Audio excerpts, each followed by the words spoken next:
In recent years, many centers are offering red light or near-infrared light therapy. This miracle cure is promised to help with many goals such as curing infertility, fat loss, reducing inflammation, and even it is claimed to make us smarter.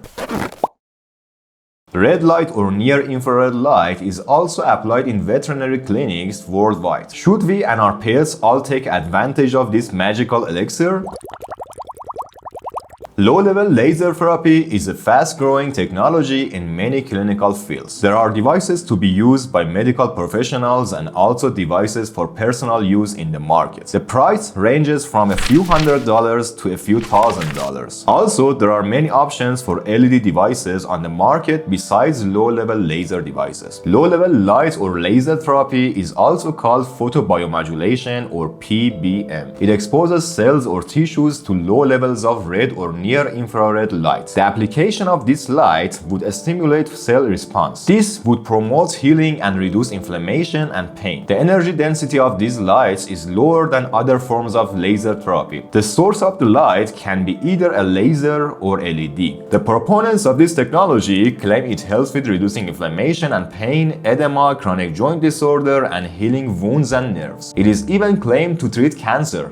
Some chiropractors and physiotherapists are now treating patients with red or near-infrared light devices. Has anyone heard of laser acupuncture?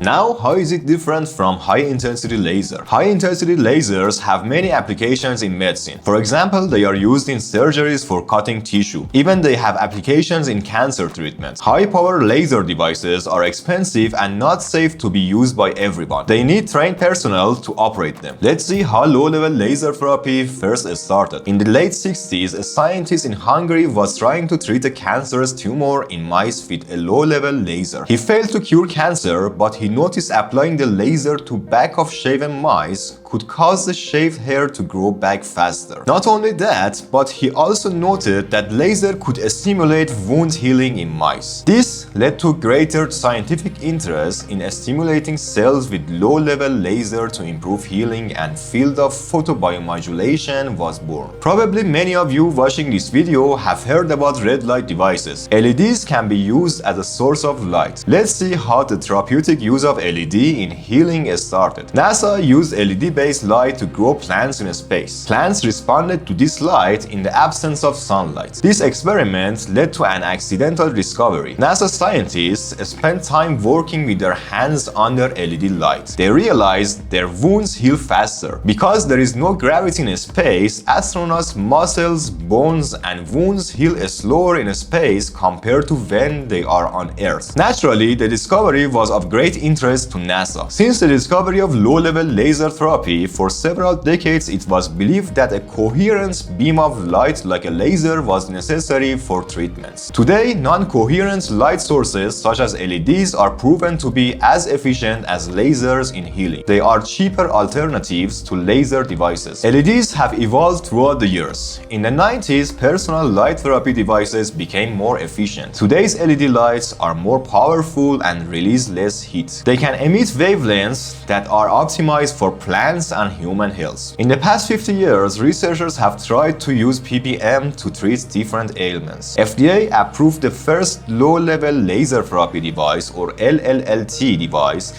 in 2002. Tell us in the comment section below if you or someone you know has used LLLT and if the results were satisfactory. Also, if you like this type of content, like this video and consider subscribing to our channel. Now, the important question. Is this technology with its many therapeutic applications too good to be true? There are two main criticisms of LLLT. One is that its biochemical mechanisms is poorly understood. There are some proposed theories that how it could stimulate healing, but the mechanisms of it promoting healing remains controversial among professionals. Second, a large number of parameters must be chosen for each treatment. These parameters are the wavelength, fluence, power density, pulse structure, and timing of the applied light. If the light parameters are not optimized for the treatment, the result could be less effective. Does anyone know the optimum settings for each patient? The answer seems to be no. But there is always hope that there will be healing when the optimum settings are used. Most studies are done in vitro and on animals. There are a few convincing clinical studies done on humans. Human trials often have inconsistent results. There are little to no long-term studies done on the subject. The studies are not consistent and it's not easy to draw a conclusion. They use a different source of light,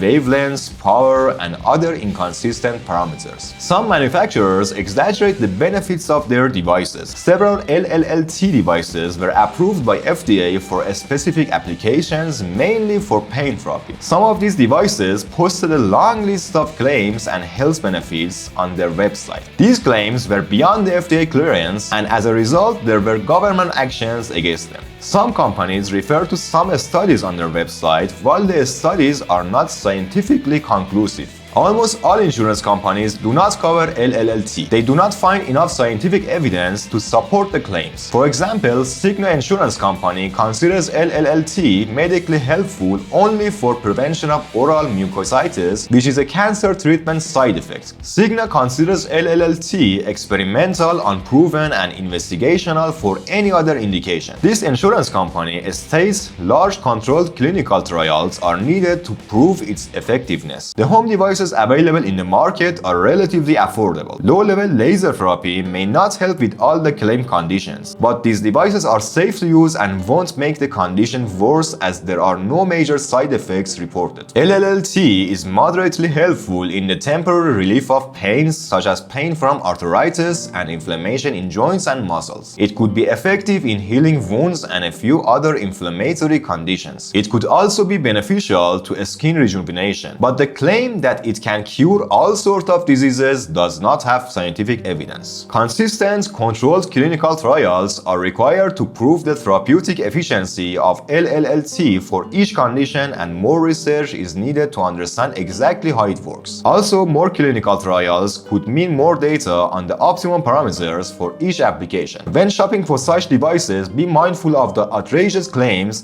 and do your research to distinguish between facts and myths. In the end, it is not the magical elixir that cures all and everyone has been hoping for.